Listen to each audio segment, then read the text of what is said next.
Hello guys, welcome to my YouTube channel smart study classes. एक बार फिर से आज एक नए चैप्टर की शुरुआत करेंगे।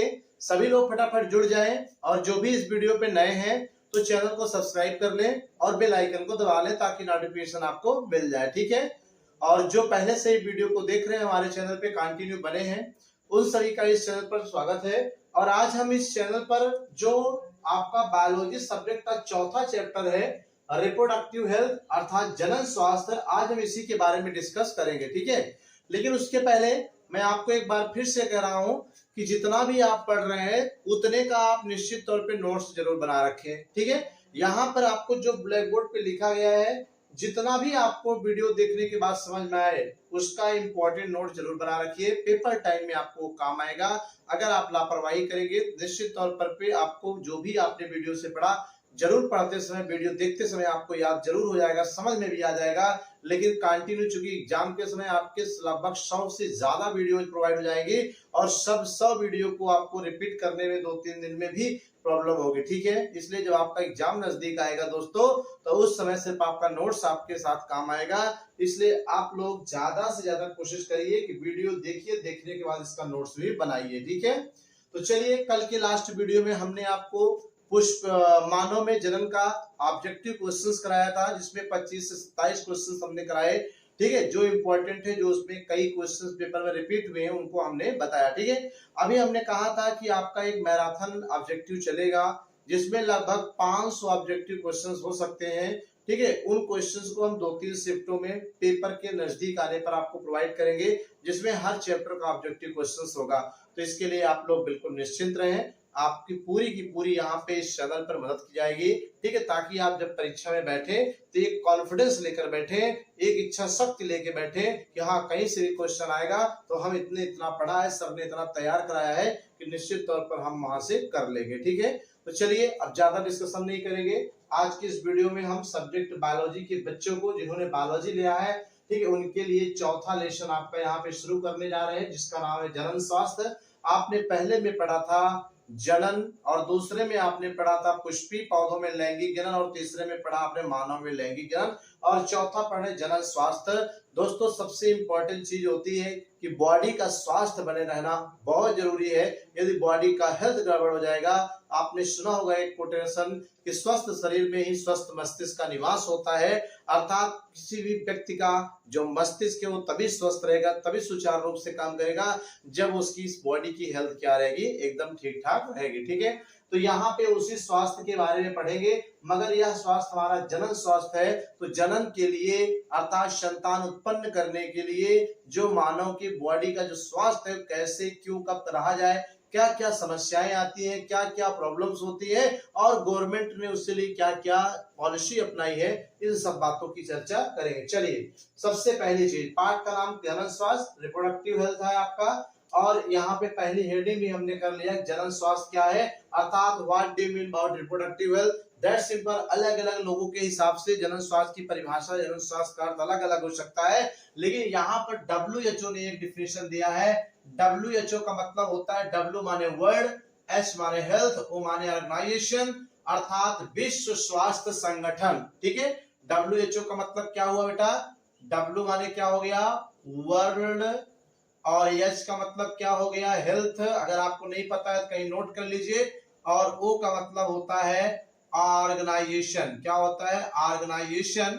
अब आपको पता है कि वर्ल्ड का मतलब विश्व होता है, हेल्थ माने स्वास्थ्य, ऑर्गेनाइजेशन माने संस्था होती है, अर्थात विश्व स्वास्थ्य संस्था की बात कर रहा है। इसका मतलब क्या होता है, देखिए, दरअसल अंतरराष्ट्रीय स्तर पर, ठीक है, अंतरराष्ट्रीय स्तर पर एक संस्था का निर्माण किया गया है जो पूरे विश्व में स्वास्थ्य के संबंधित क्षेत्रों में कार्य करने का प्रयास करती। जैसे अभी कोरोना फैला था, एक वैश्विक महामारी थी, एक विश्व स्तर पर फैलने वाली बीमारी थी।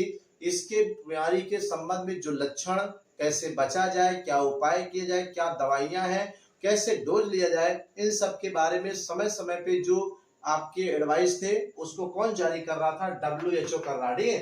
तो अंतरराष्ट्रीय स्तर पर एक ऐसी संस्था जो पूरे विश्व में स्वास्थ्य के क्षेत्र में काम करती है, मदद करती है, हेल्प करती है, ऐसी संस्था को हम क्या कहते हैं? WHO कहते हैं, अर्थात वर्ल्ड हेल्थ ऑर्गेनाइजेशन कहते हैं, विश्व स्वास्थ्य संगठन कहते हैं। ठीक है, अब इसमें कह रहा है कि जनन स्वास्थ्य का एक WHO ने परिभाषा दिया है कि जनन स्वास्थ्य क्या है। तो कह रहा है कि जो जनन स्वास्थ्य का तात्पर्य जो होता है, ठीक है, जनन स्वास्थ्य का तात्पर्य जनन के उन समस्त पहलुओं से है, उन समस्त पहलुओं से है जिनमें, ठीक है, जिनमें किसी व्यक्ति का शारीरिक, भावनात्मक और व्यवहारिक व सामाजिक दशा सम्मिलित होती है। इन सभी के योग को हम क्या कहते हैं?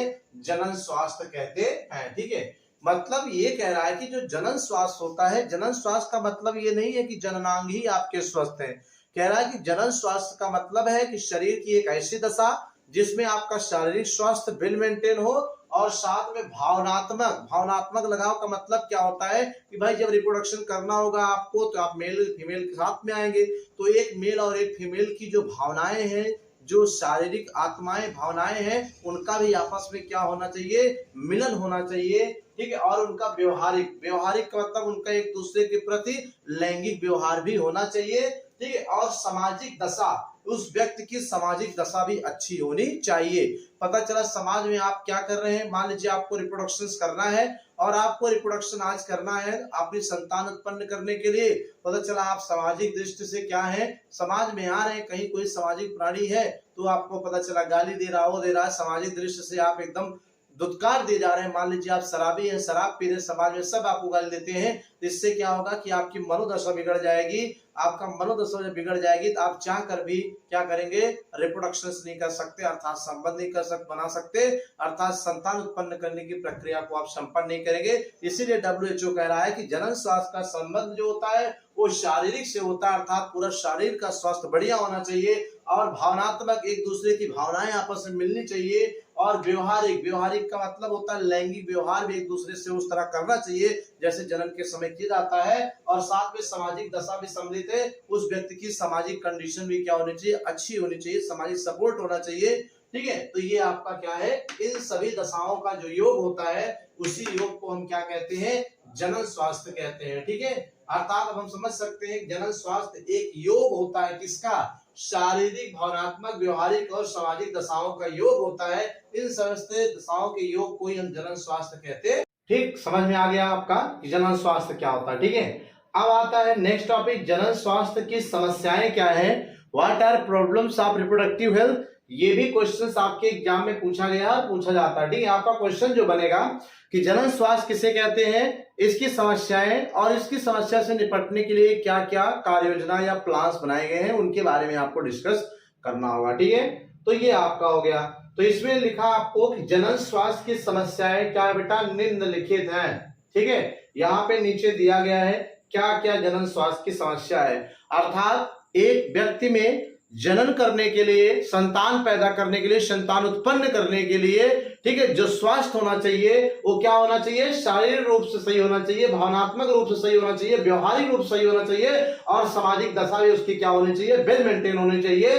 तो जब इसी शारीरिक, भावनात्मक, व्यवहारिक और सामाजिक दशा में कोई व्यवधान आ जाता है तो उसको हम क्या कहते हैं? जनन स्वास्थ्य की समस्याएं कहते हैं, प्रॉब्लम्स कहते हैं। ठीक है, जैसे अभी आपका शरीर है, मान लीजिए आपको रिप्रोडक्शन करना है, अपनी संतान को उत्पन्न करना है, बाय द वे मान लीजिए आपके शरीर में कोई रोग हो गया, कोरोना हो गया, या मान लीजिए एक्सीडेंट हो गया, कोई बीमारी हो गई, तो क्या उस दशा में आप रिप्रोडक्शन कर पाएंगे? क्या उस दशा में आप अपने जन्म क्रिया को संपन्न कर पाएंगे? नहीं कर पाएंगे, उसमें बाधा पड़ गई। इसलिए ऐसी दशा को हम क्या कहेंगे? जनन स्वास्थ्य की समस्याएं। तो कह रहा है कि क्या क्या समस्याएं, क्या एक समस्या हो सकती है या एक से अधिक? तो यहाँ हमने कुछ समस्याओं के बारे में लिखा है, चलिए एक एक करके हम यहाँ पे देखते हैं। ठीक है, तो जो पहला है, कह रहा है कि बाल विवाह होना या करना, सबसे इंपॉर्टेंट और सबसे पहला जो प्रॉब्लम है, बाल विवाह करना। बाल विवाह का मतलब होता है कि जो विवाह की उम्र 28 वर्ष है, ठीक है, किसकी? फीमेल की, ठीक है, 18 वर्ष, सॉरी 28 नहीं 18 वर्ष, और जो मेल की है 21 वर्ष।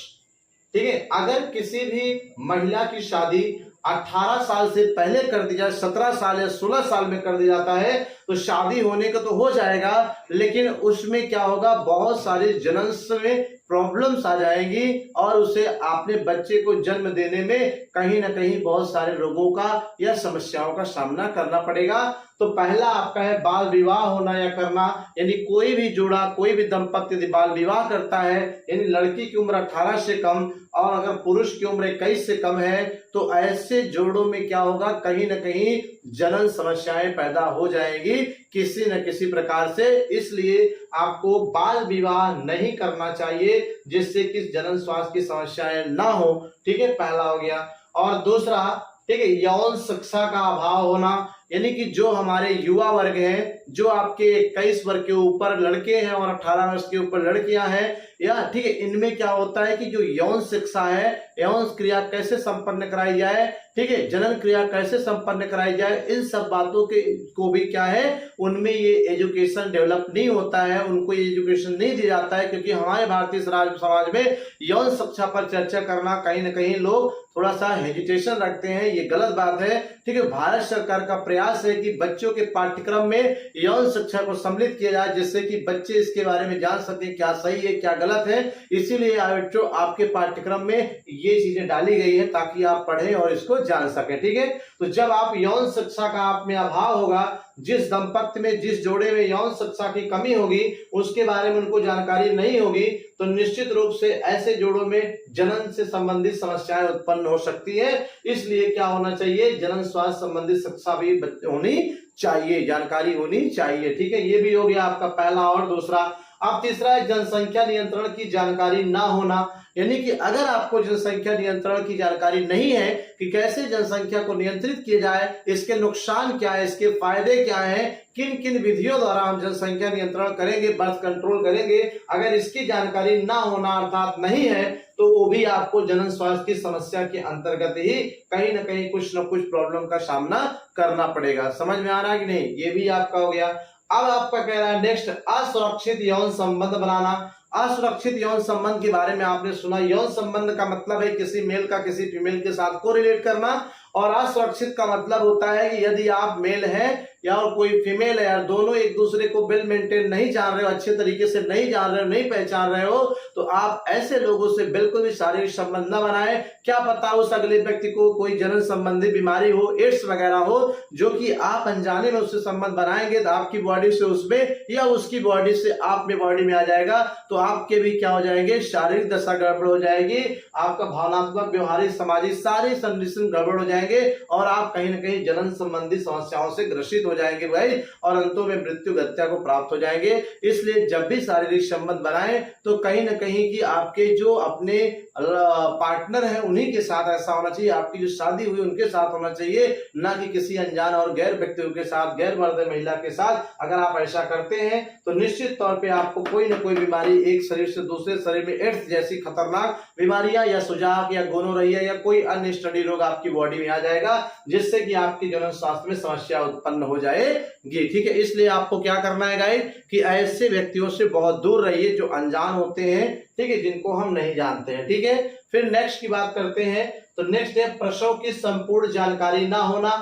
अगर किसी महिला में, ठीक है, डिलीवरी या प्रसव होने की पूरी जानकारी नहीं है, कैसे बच्चे को जन्म दिलाया जाए, क्योंकि हमारे भारतीय समाज में आज भी लगभग गांव में 40% महिलाओं का जो प्रसव होता है वो घर पर ही होता है। सामान्य तरीके से जो घर में दादी मामी रहती हैं वो प्रसव कराती हैं, जबकि उनको पूरी जानकारी अगर नहीं है तो कहीं ना कहीं क्या होगा, बच्चा के जान को खतरा भी होगा और उस महिला में बच्चा पैदा भी होगा तो कोई ना कोई जनन समस्या संबंधी आ जाएगी, जिससे उसको प्रॉब्लम होगी। इसलिए उस महिला में प्रसव की भी संपूर्ण जानकारी होना बहुत आवश्यक है। यदि नहीं है तो ये समस्या को जन्म देगा, तो ये भी एक रीजन है। फिर आता है बेटा खान पान में अनियमितता, यानी कोई व्यक्ति अगर अपने खान पान का ध्यान नहीं रख रहा है, टाइमली भोजन नहीं कर रहा है, या जो भोजन कर रहा है उसमें आपको संतुलित भोजन चाहिए। संतुलित का मतलब होता है उसमें दाल चावल रोटी सब्जी होना चाहिए, अर्थात कार्बोहाइड्रेट का स्रोत रोटी चावल, आपका जो प्रोटीन का स्रोत है वो दूध या दाल होनी चाहिए, ठीक है, या मशरूम होना चाहिए, और विटामिन में सब्जियां होनी चाहिए, और साथ में आपके कुछ फल्स वगैरह होने चाहिए। अगर आपकी थाली में इतना भोजन है, अगर आप डेली उस भोजन को कर रहे हो तो कोई जनन स्वास्थ्य संबंधी समस्या नहीं होगी। लेकिन अगर इसमें अनियमितता आ गई, इरेगुलरिटीज आ गई कि आप डेली इन चीजों को नहीं ले रहे हैं, आपका खान पान असंतुलित है, तो ऐसी समस्या आपके शरीर में क्या करेगा, जनन स्वास्थ्य संबंधी समस्याओं को पैदा कर देगा। इसलिए आपको क्या है, अपने खान पान पर नियमित बराबर ध्यान रखना पड़ेगा और पौष्टिक और संतुलित भोजन लेना चाहिए, ठीक है, ये भी आपको ध्यान देना पड़ेगा, ठीक है गाइस। तो ये हो गया। अब बात करते हैं एक और है, बच्चों के बीच अंतर का महत्व न समझना। अगर कोई दंपति बच्चों के बीच का जो अंतराल है, गैप है, जैसे एक बच्चा आपका सन 2022 में पैदा हुआ तो अगला बच्चा आपका कम से कम सन 2025 में पैदा होना चाहिए, 3 साल का गैप होना चाहिए या 5 साल का गैप रखो। इससे 2 फायदे होंगे गाइस, एक तो मां के शरीर का स्वास्थ्य बना रहेगा, दूसरा क्या होगा, बच्चे की सही देख रेख हो पाएगी, और 2 बच्चों के बीच में जब गैप ज्यादा होगा, जब बच्चे बड़े होंगे तो एक बड़ा एक छोटा रहेगा तो एक दूसरे का रेस्पेक्ट करेगा, और कहीं पता चला दोनों एक दूसरे के बाद ही पैदा हुए हैं, एक 22 से पैदा हुआ, एक 23 पैदा हुआ, एक 24 पैदा हुआ, एक 25 पैदा हुआ, एक 26 पैदा हुआ, 27 पैदा हुआ, इस तरह से आपके 6-7 बच्चे हो गए तो सारे एक जैसे होंगे, एक जैसे उम्र लगेंगे, और कोई एक दूसरे की रिस्पेक्ट नहीं करेगा, सब एक दूसरे पे मार काट के लिए उतारू रहेंगे। इसलिए आप समझिए, इस बात को समझिए कि बच्चों के बीच जो अंतर होना चाहिए, अंतराल होना चाहिए, उसका बहुत ज्यादा महत्व है। आप इस महत्व को अगर नहीं समझ रहे हैं तो बच्चे पे बच्चा पैदा कर रहे हैं कि एक महिला ने बच्चा दिया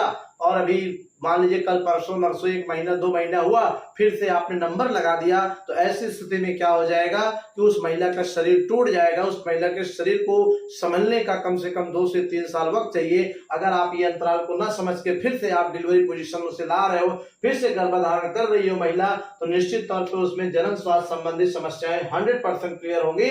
तो ये आपका रहा क्या, यही कुछ प्रमुख कारण है जो व्यक्तियों में जनन स्वास्थ्य की समस्याएं पैदा करते हैं। इन कारणों पे ध्यान दिया जाए तो जनन स्वास्थ्य की समस्याएं नहीं होंगी, ठीक है। अब पूछ रहा है कि व्हाट आर प्लान, क्या प्लान है सरकार का, ठीक है, संस्थाओं का क्या प्लान है कि जनन स्वास्थ्य से निपटा जा सके, या जनन स्वास्थ्य संबंधी जो समस्याएं हैं उनसे निपटा जा सके, ये समस्याएं दोबारा ना पैदा हो, ठीक है। तो इनसे क्या है, तो दिया भी हेडिंग जनन स्वास्थ्य की कार्यनीतियां।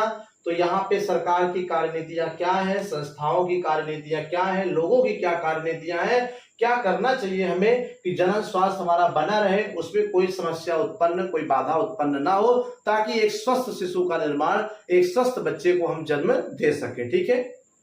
तो चलिए देखते हैं। तो जनन स्वास्थ्य की जो कार्यनीतियां हैं ये निम्नलिखित हैं, अर्थात निश्चित दी गई हैं। तो यहाँ पे पहला आपका है कि दृश्य, ये दृश्य लिखा है बेटा। दृश्य का मतलब है देखने वाला, जैसे टीवी देखते हो ना, तो ये दृश्य साधन होता है।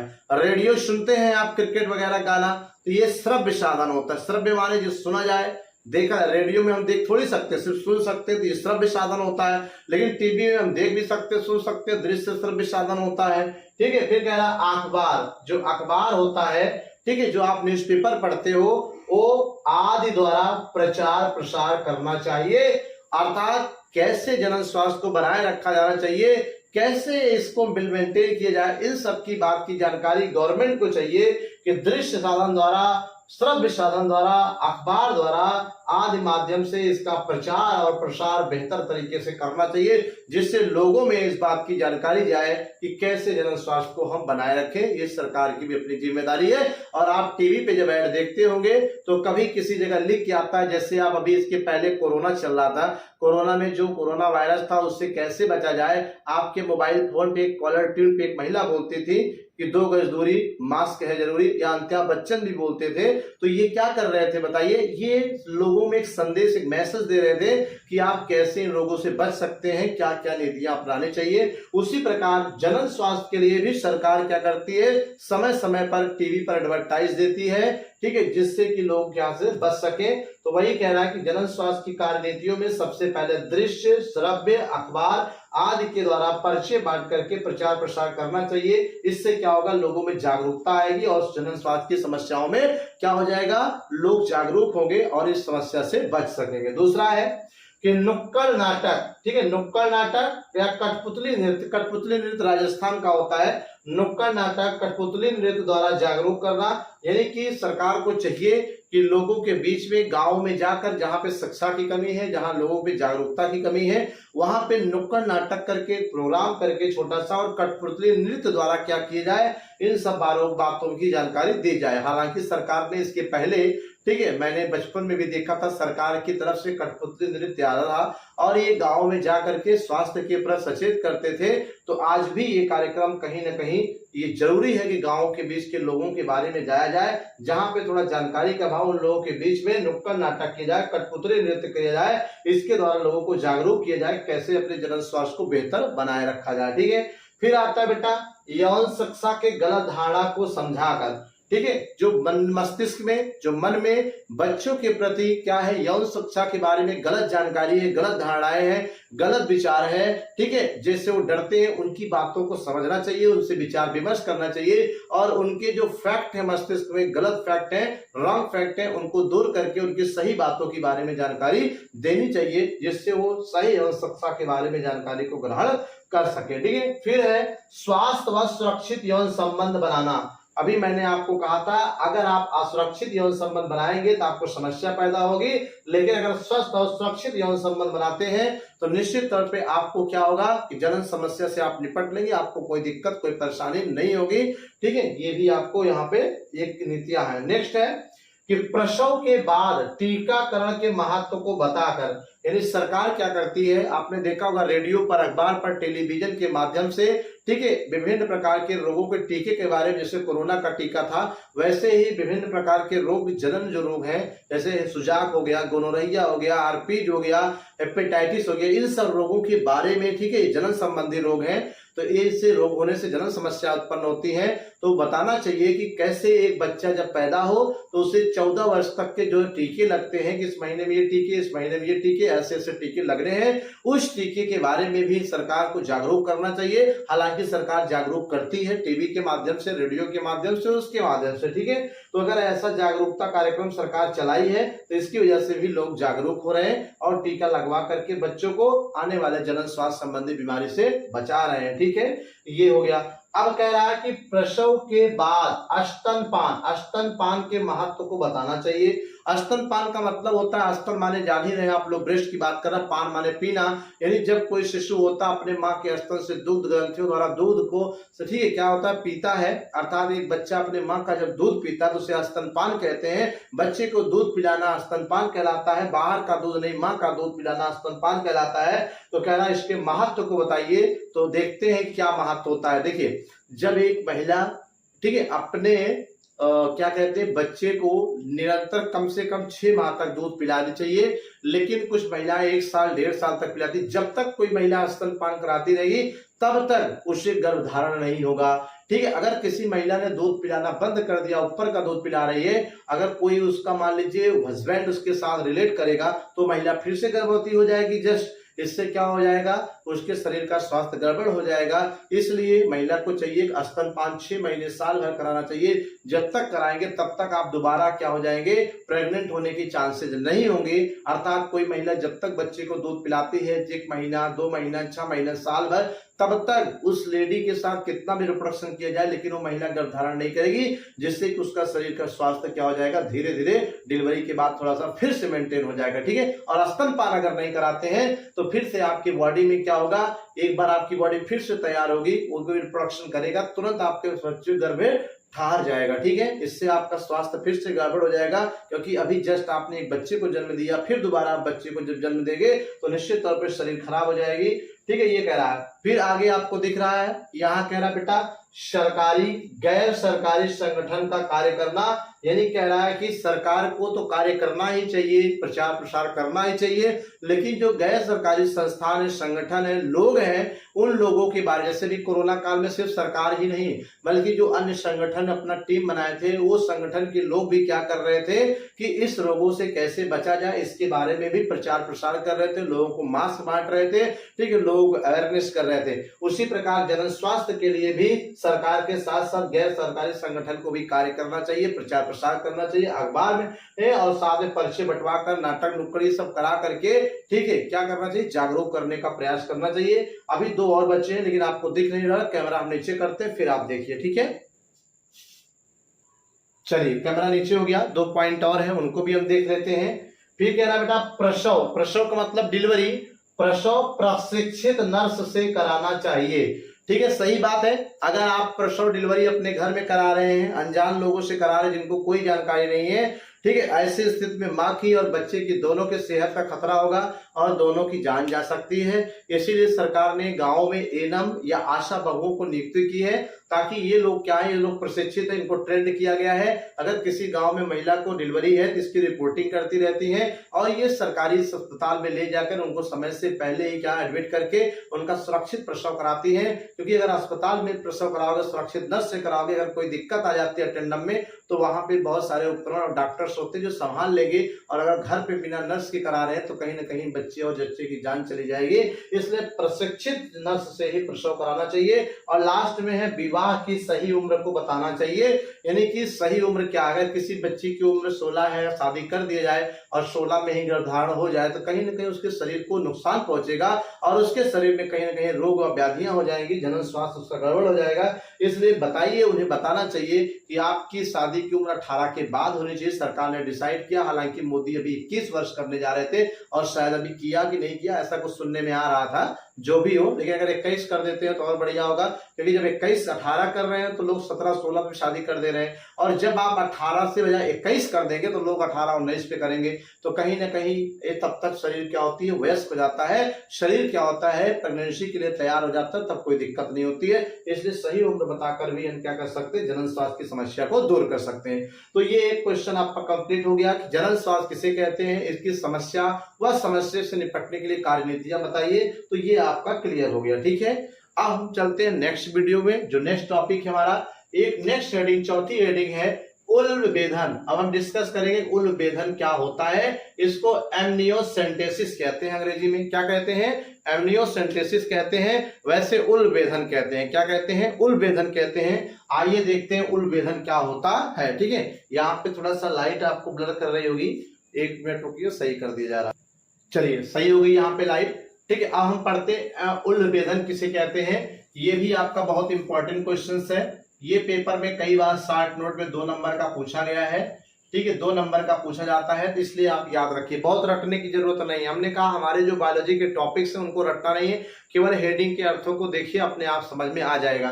देखिए उल्ब जो होता है, उल्ब होता है, ठीक है, उल्ब एक प्रकार की झिल्ली है, जिस झिल्ली में बच्चा बंद होता है माँ के गर्भ में, भ्रूण में, ठीक है। इस बच्चे के चारों ओर एक प्रकार की पतली झिल्ली होती है, उसमें बंद होता है, उस झिल्ली को हम क्या कहते हैं, उल्ब कहते हैं। और कह रहा वेधन, वेधन मतलब छेदना, यानी कि जिस बच्चे का चारों तरफ का जो आवरण है, झिल्ली जिसमें बच्चा बंद है, उसको छेदना किसके द्वारा, सुई के द्वारा। और क्यों छेदते हैं, मारने के लिए तो छेदेंगे नहीं, ठीक, किसी न किसी बीमारी का पता लगाने के लिए।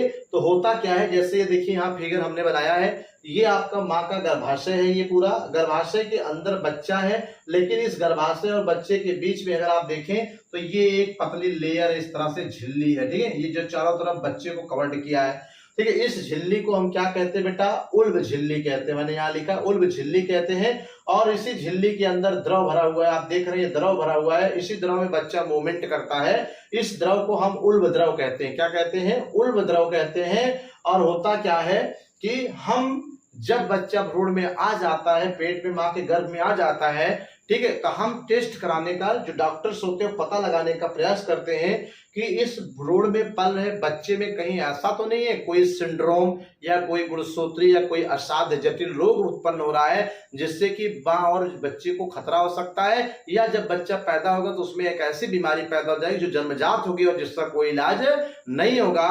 तो क्या उसमें जितने गुणसूत्र होने चाहिए हैं या नहीं है, या कम है, ज्यादा है, इन सब बातों की जानकारी करने के लिए उल भेदन किया जाता है, अर्थात उल्ब नामक झिल्ली को सुई के द्वारा सावधानी पूर्वक से थोड़ा सा छेद करके इसमें जो लिक्विड है उसे निकालते हैं। और इस लिक्विड में ये जो आपको दिख रही है सेल्स है, कोशिकाएं हैं, ये वही कोशिकाएं हैं जिस कोशिका से बॉडी बन रही है बच्चे की। इन कोशिका को निकालकर प्रयोगशाला में, लेबोरेटरी में क्या करते हैं हम लोग, विकसित कराते हैं। और विकसित करा के उस कोशिका के गुणसूत्रों का अध्ययन करते हैं, क्या उसमें उतने गुणसूत्र हैं जितने होने चाहिए, या जोड़े में जितने होने चाहिए क्या उतने हैं। यदि है तो इसका मतलब जो भ्रूण में पल रहा है बच्चा वो सही है, कोई बीमारी नहीं है। यदि नहीं है, कोई गड़बड़ी है, तो भ्रूण में ही बच्चे को डिस्पोज कर देते हैं, या इलाज अगर रहता तो इसका इलाज कर दिया जाता है, ताकि जब बच्चा पैदा हो सामान्य और स्वस्थ हो। तो इसी को उल्ब भेदन कहते हैं। ठीक है, तो याद क्या रहेगा, उल्ब माने एक झिल्ली होती, भेदन माने छेद करना।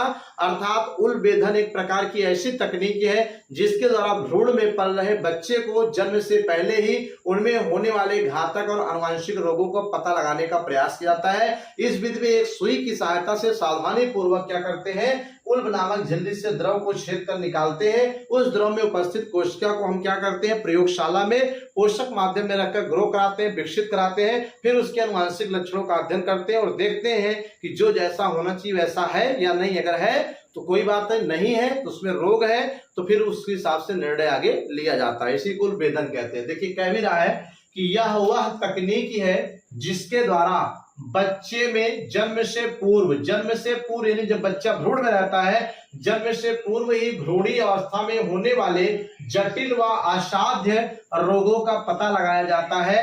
ठीक है, अर्थात एक ऐसी तकनीक है जिससे जन्म से पूर्व ही भ्रूण में होने वाले रोगों का पता लगाया जाता है। और इसके अंतर्गत भ्रूण के चारों ओर पाई जाने वाली उल्ब झिल्ली, ये आपका भ्रूण था, बच्चे के चारों ओर ये जो आवरण है ये झिल्ली है, उल्ब झिल्ली।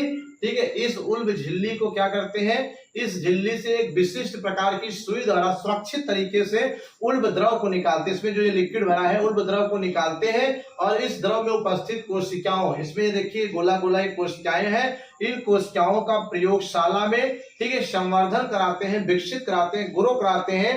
फिर उसके आनुवंशिक गुणों का परीक्षण करते हैं और परीक्षण करके भ्रूण में होने वाले रोग का पता लगाया जाता है। ठीक है, और इससे डाउन सिंड्रोम जैसी बीमारी, डाउन सिंड्रोम भी आपको पढ़ाएंगे आगे चलकर। डाउन सिंड्रोम का मतलब होता है डाउन माने नीचे लेकिन ज्यादा, जब 21वीं जोड़ी गुणसूत्र 2 के बजाय 3, मानव में 46 गुणसूत्र होते हैं और 23 जोड़े में होते हैं, हर जोड़े में 2 होता है, पहला जोड़ा, दूसरा जोड़ा, तीसरा जोड़ा, ऐसे 23 जोड़े, हर जोड़े में 2 गुणसूत्र होता है। लेकिन जब 21वीं जोड़ी 2 के बजाय 3 हो जाता है, यानी 46 से 47 गुणसूत्र, तो ट्राइसोमिक, ऐसे को डाउन सिंड्रोम कहते हैं। तो डाउन सिंड्रोम व अन्य रोगों का इस विधि द्वारा पता लगा दिया जाता है। और इस तकनीक का उद्देश्य है कि जो बच्चा वो स्वस्थ हो और निरोगी संतान उत्पन्न हो, ताकि उसमें कोई रोग ना हो, पैदा होने के बाद कोई दिक्कत ना हो। ठीक है, इन सब बातों की जानकारी के लिए उल्ब भेदन किया जाता है।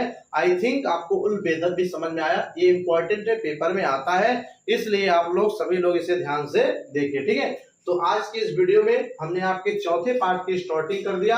जनन स्वास्थ्य क्या है, जनन स्वास्थ्य को WHO ने कैसे डिफाइन किया, और जनन स्वास्थ्य में क्या क्या समस्याएं आती हैं, और इस समस्या से निपटने के लिए क्या प्लान्स, क्या नीतियां होनी चाहिए। ठीक है, वो सब भी हमने आपको बताया। और साथ में उल्ब भेदन एमनियोसेंटेसिस क्या है, इसका भी हमने यहाँ पे जिक्र कर दिया। ठीक है, तो इस तरह से आपका ये भी क्या हो गया, क्लियर हुआ। आप सभी लोग क्या करिए, इसका एक स्क्रीनशॉट लीजिए, नोट्स बनाइए और अच्छे से पढ़िए। ठीक है, अब मिलते हैं नेक्स्ट वीडियो में कल कुछ और इस पार्ट के जो टॉपिक्स है। ये पार्ट भी आपका 3 दिन में खत्म हो जाएगा, ज्यादा कुछ नहीं करना। एक वीडियो आज बनी, 2 या 1 और वीडियो बनेगी, ज्यादा से ज्यादा 3 वीडियो बनाएंगे, कुल मिला के 4 वीडियो चैप्टर आपका खत्म हो जाएगा। छोटा सा चैप्टर है लेकिन बहुत इंपॉर्टेंट चैप्टर है, यहाँ से भी क्वेश्चंस आते हैं, इसलिए हमारे इस चैनल पर बने रहिए बराबर, और हर वीडियो का नोटिफिकेशन आपके पास जाता रहेगा। चैनल को सब्सक्राइब नहीं किया तो सब्सक्राइब कर लीजिए। मिलते हैं कल के वीडियो, तब तक के लिए thank you for watching this video guys, thank you. इसका स्क्रीनशॉट रख लीजिए आप लोग।